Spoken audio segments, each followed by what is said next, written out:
ચાલોદ જૂની ચેકપોસ્ટ પાસેથી ગાંજાની હેરાફેરી ઝડપી પાડવામાં આવી, સાથે જ 18 લાખનો મુદ્દામાલ જપ્ત કરાયો।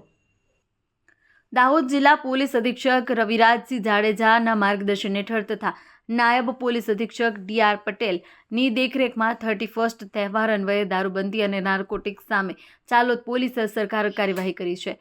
તારીખ 12/12/2025ના રોજ ઝાલોદ પોલીસ સ્ટેશનમાં સ્ટાફ દ્વારા ગાવડિયા ચેકપોસ્ટ ખાતે વાહન ચેકિંગ દરમિયાન રાજસ્થાન તરફથી આવતી સુઝુકી કંપનીની સફેદ રંગની વેગન ગાડીને રોકવાનો પ્રયાસ કરતા ચાલકે ગાડી ભગાવી। પોલીસે તાત્કાલિક પીછો કરી ચાલોદ જૂની આરટીઓ ચેકપોસ્ટ પર ગાડી પકડી પાડી। તપાસ દરમિયાન ડ્રાઈવર સીટ નીચે પાસ પરમિટ વિના ગેરકાયદેસર રીતે પ્લાસ્ટિકની થેલીમાં રખાયેલ વનસ્પતિજન્ય માદક પદાર્થ સૂકો ગાંજો 0.256 કિલોગ્રામ, મોબાઈલ ફોન તથા 2 નંગ મળ્યા તથા વેગન આર ગાડી મળીને કુલ 1,18,300નો મુદ્દામાલ જપ્ત કરાયો છે। આ કેસમાં આરોપી રઉફભાઈ મજીદભાઈ ફકીરા અને મુકેશભાઈ મગનલાલ કલાલની ધરપકડ કરી એનડીપીએસ એક્ટ હેઠળ ગુનો નોંધવામાં આવ્યો છે।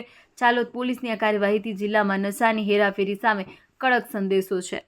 રિપોર્ટર અજય સાંસી, વાત્સલ્યમ સમાચાર, દાહોદ।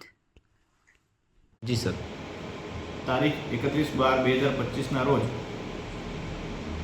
દાહોદ જિલ્લાની ધાવડિયા ચેકપોસ્ટ ખાતે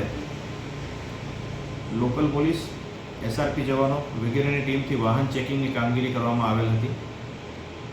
દરમિયાન રાજસ્થાન બાંસવાડા તરફથી એક વેગેનાર ગાડી આવતા તેને ઊભી રાખવા ઇશારો કરતા તેણે ગાડી ઊભી નહીં રાખી પૂર ઝડપે ગાડી દોડાવી દીધેલ, જેનો પીછો પોલીસ દ્વારા કરવામાં આવેલ તેમજ જૂની આરટીઓ કચેરી ખાતે ગાડીને આંતરી ઊભી રાખી તેમાં તપાસ કરતાં ગાડીમાંથી 12,800 રૂપિયાનો વનસ્પતિજન્ય ગાંજો, વાહન, મોબાઈલ વગેરે કુલ મળી રૂપિયા 1,18,300નો મુદ્દામાલ પોલીસ દ્વારા કબજે કરવામાં આવેલો છે અને પકડાયેલા આરોપીઓ રઉફભાઈ મજીદભાઈ ફકીરા રહે ઝાલોદ તેમજ મુકેશભાઈ મગનલાલ કલાલ રહે બાંસવાડા રાજસ્થાન નાઓના વિરુદ્ધમાં કાયદેસરની કાર્યવાહી કરવામાં આવેલ છે।